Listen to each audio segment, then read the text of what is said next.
This is the Doc and Krueger cast, the official podcast of Doc and Krueger Games. Season 1, Episode 17, Primetime Adventures.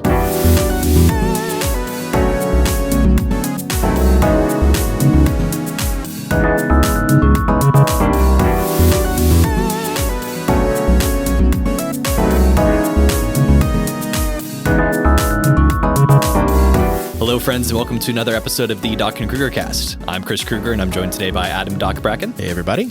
And today we're continuing our series talking about games that have influenced us as designers, and specifically the Roll With It system. And today we're talking about Primetime Adventures. This is a game by Matt Wilson of Dog-Eared Designs. If you listen to our show, Roll With It, we actually ran Season 1 of Roll With It, which was the Eden program, in Primetime Adventures. We took a few liberties with it, but fundamentally it was that system. Yeah. This is one that has been a pretty big influence on me ever since I found it, because I have, without going too deep into this sort of backstory behind Mind, which is another game that we'll be talking about as an influencer for Roll With It, I was trying to kind of come up with something that was emulating story structures and in kind of a very particular way. And there were other games that kind of had interesting ideas around this, but it wasn't quite what I was going for. And then I kind of got to a point where I had, without knowing that Primetime Adventures existed, kind of recreated a lot of Primetime Adventures. So obviously whatever I came up with was different in its own way, but Primetime Adventures kind of like spoke to, it was like the kindred soul that I finally like kind of discovered and was very excited by when I found it. So the cool thing about this game is the conceit is that you're actually producing a television show. It's not, we're playing characters in a campaign that is like a TV show or inspired by a TV show. We are literally making a TV show. The GM is called the producer. I love how completely like in your face that element is, to the point of like fan mail and all kinds of things. It's just so out there and it's brilliant. And one of the things I really loved about that is kind of this sense of treating your story being a little bit detached from it. So not being like, I am my character, and this is the thing that I really want to happen for my character right now. You could still feel that as the writer of it, but you're not so kind of like invested in like never getting hurt or making sure that everything goes exactly your way. It's true. There is something that your character is going to want from the story, and you're going to have an ability to influence that. They actually call it influence is kind of the stat you're using scene to scene. But you also have the expectation that the producer might want things to go in a particular way, so they're going to push back harder in this conflict. There's actually what they call a budget system. It's essentially it's both like kind of the amount of attention that's being paid to this, but also it implies the kind of amount of detail and attention that is being paid in the production of it. So blow all your budget on special effects. So like this scene or this sequence is very, very important to the story. So like we really put a lot of time and effort into making sure it was written well. And it was like, because we've all seen those television shows where we feel like, man, that episode was really excellent. Why do we have like all this filler in between like these 3 great episodes? Probably because that's where the budget went. That's right. That's so true. And the cool thing about it too is it's a generic system, so you're able to make any TV show that you can imagine or that you'd want to see that doesn't exist. And that's the other big reason this really appealed to me, was because I was trying to make a generic story system. And this is one that I think can be like one of the ultimate generic systems, because it is literally just about telling a story. Any story can fit these sort of like fundamental building blocks of scenes and acts and whatever else. And so I can make this game be about anything from we're doing Iron Chef, or we're doing a story about like how this old man became a baker in his later years and that sort of thing, versus like anything all the way down to we're doing like high octane, action packed hunting vampires and that sort of thing. Yeah. And they actually offer some cool, they'll often draw parallels from existing shows. They'll explain like, think about this show and this character and that sort of thing that you're probably familiar with. And they also give a bunch of different example shows of here's these shows that are being made by our example players in Primetime Adventures. Well, I think that it's very aptly named for that regard, because it doesn't do movies as well. And so if you think in the classic sort of format of movies are a bit like short stories that have been put to film, then you could say that novels are like mini series, and that series of novels are like the various seasons of a show. That's one of the reasons why, for example, The Expanse is doing so well right now, is that there's a large amount of material and a very well-constructed world, and they're looking at it book to book, season to season. You could also look at something like Game of Thrones or whatever as something from that model. But I think that the name really tells you, no, this is meant to be primetime television adventures. And if you think of it in that format, you're going to be very successful. And to that end, we've taken some inspiration from that, some very deep inspiration from that for our Roll With It system, because, we put into the mechanics of Roll With It 5 scenes, and we made sure that that was going to be leading towards essentially a 12 episode season. And that very much has a primetime feel to it. Primetime Adventures does have a seasons system where you play out, I think they prescribe, and you can modify it, I'm sure, if you wanted to, but they prescribe either a 5-episode season or a 9-episode season. And then you could do season 2s and stuff like that if you want to. But they build around this idea of having a fixed number of episodes in the season that you're running.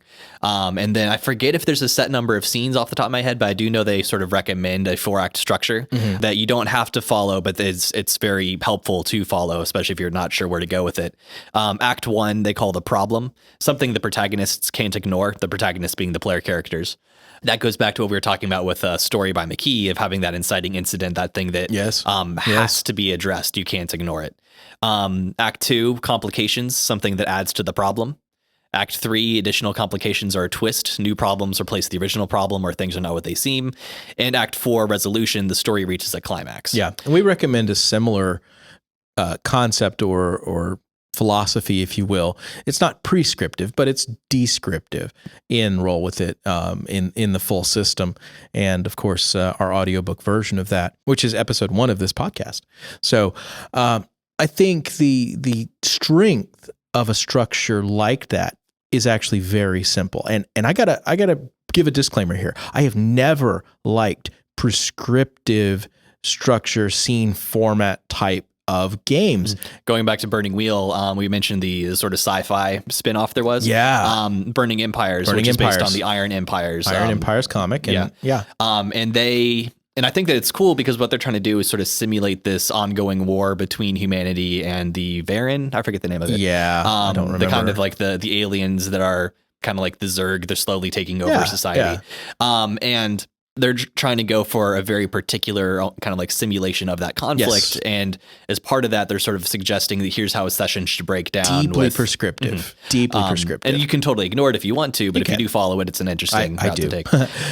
Well, basically, even though I feel that way, I have to say, I absolutely adhere to it completely and totally in some systems, because I think it speaks to the system, and I think it drives the system, and I think it's incredibly important in the system.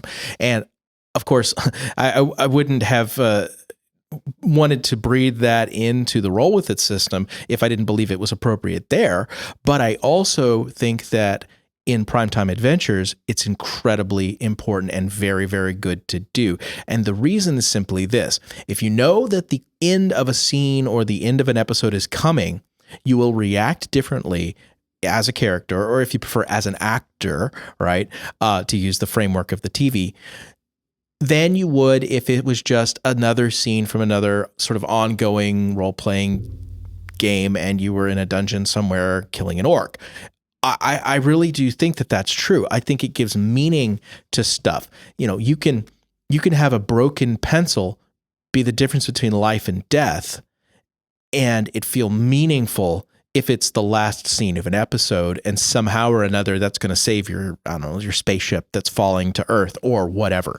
I really think that if we understand how we tell stories with that rising action and then climax and then falling action, that we can recognize those beats and we can give over story. Think of it as story capital, right? To another player at the table and recognize, this is not my scene. This is not my episode. This is not my spotlight. And oh my goodness, that is something that Primetime Adventures does brilliantly. That's a mechanic in the game. Yeah, because each character actually gets a spotlight episode Yes. at different points in the season. And when it's your spotlight episode, you get the most influence, the most ability to kind of make things go your character's way, which is very closely related to the roll fit system's star value. Right.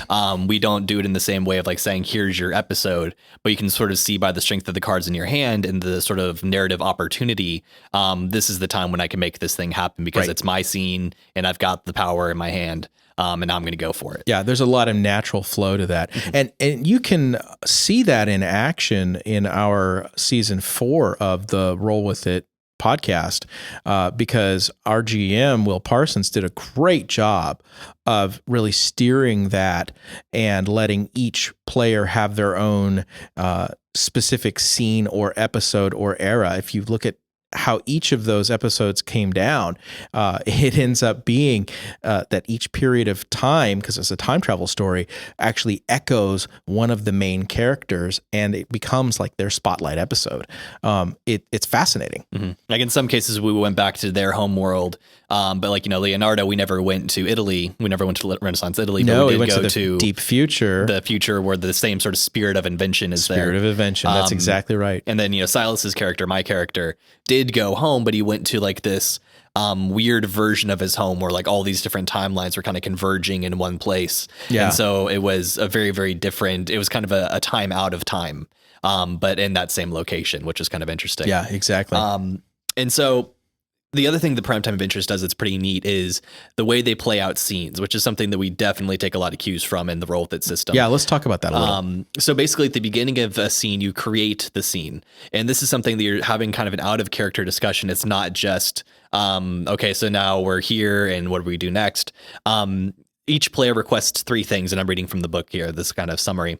The focus, the plot, or character. They always say that a scene should be either advancing the plot or teaching us more about your character. The agenda, what the scene is about in general, and the location where the scene is set. At that point, then the producer provides an appropriate conflict. The producer narrates the opening of the scene. Participating players then act out the scene. The producer plays the parts of non-protagonist characters. And a scene is considered finished after the resolution of a conflict, if there is one, or when the players are satisfied that the agenda and focus have been addressed. I love that that's still NPCs, by the way. I think that's brilliant. Yeah. And the other thing that happens there too is in the same way that in the Roll With It system, we suggest determining what the question is to be answered or the thing that you're trying to accomplish. That same thing applies in Primetime Adventures. You're trying to figure out what the stakes are for your character in the scene. Right. You determine whether or not they get that by playing of the, you have a deck of cards essentially, which replace the dice. And this is like a poker deck. Based on the outcome, you figure out whether or not your character gets what they wanted in that scene. So again, that's very, very close to the sort of thing that we do and Roll With It. And if you ever find that you're having a hard time structuring or figuring out your scenes, playing them out, we of course did an episode where we talked about some of our tips and tricks, but you might also consider looking at Primetime Adventures and following a similar convention as they do as kind of a way to help guide the way you think about and structure scenes. Yep, that's right. I think that if you look at classic storytelling models, again, maybe looking at books like Story by McKee, it's going to give you an understanding of how stories should be structured and are structured. And I think what's fun about it then is when you've got a bunch of storytellers around a table, we like to call it a table of GMs, you can tell phenomenally wonderful stories whenever you hand that story potential off to another character. And I think one of the most important things to know as a player, as a GM, as someone who deeply loves role-playing is it's not about me. It can be about anyone at the table at any given time. You might have your one little moment for the episode or for the session, and that's enough. It's okay. Whenever you're not trying to, kill orcs for XP, it changes the potential and the overall impetus for doing what you're doing. It's okay to be a background character for an episode, I guess, is what I'm really getting at. Worth noting, too, is that this game also does the thing where you play the cards to figure out who wins the scene, so to speak. And whoever has, actually, it's not even so much about whether or not you win or lose, but also whoever had the highest value card gets to narrate what happens. That's right. And so it has that shared narration thing of it's not always the GM saying, here's what happens. Yep. It's actually built into the system that the players get to narrate what happens in the show. Narrative control is a big inspiration for us in the things that we've designed. And stuff that's coming up too, like Mind, which is in development right now. That's a concept that I think is deeply, deeply rooted in that system of being able to give over narrative control, and that requires a lot of trust around the table, I think. And I think that that's something that's worth building. And as the producer, as the GM, you. Just like in Roll With It, you don't want to hold too tightly to an idea. I actually ran this at one point off air.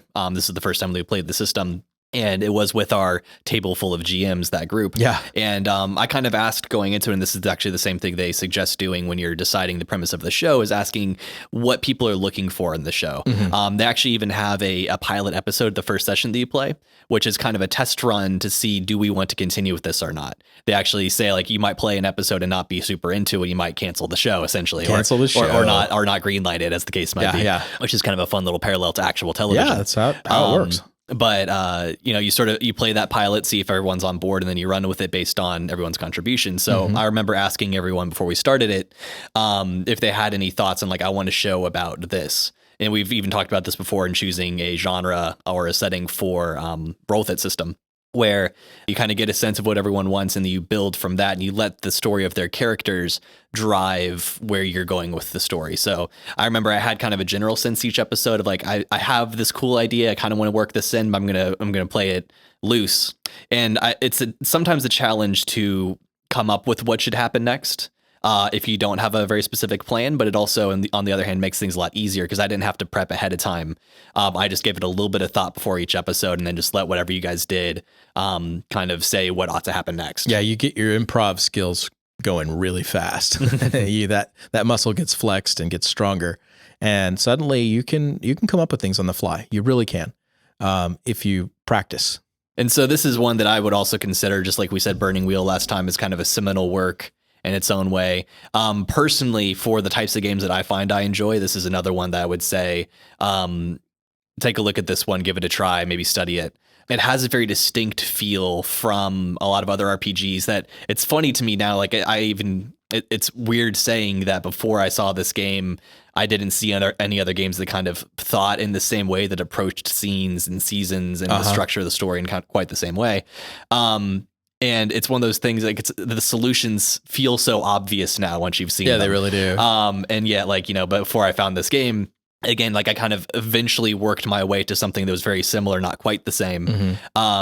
That felt like this grind of getting there, when it's like, oh, if I just known this game existed, like, I would have this great springing off point. So, and I think in a way, like, that process of coming to those same conclusions by your own process, there's something valuable in there. You've kind of learned something along the way, which is quite cool. But definitely one that I recommend checking out if you're into story games, if you're into being able to really do anything you want with your story, like what sort of game you want to play. It will free your mind. Well, thank you for joining us, everyone, for Season 1, Episode 17, our discussion on Primetime Adventures and how it's influenced us. I'm Chris. I'm Doc. And we'll see you next time. The Doc and Krueger cast is a production of Doc and Krueger Games, jointly hosted by Adam Doc Brackin and Chris Krueger. The theme music was composed by Nick Krueger. The Roll With It system is available now. You can find it and our other games through our website, docandkrueger.com.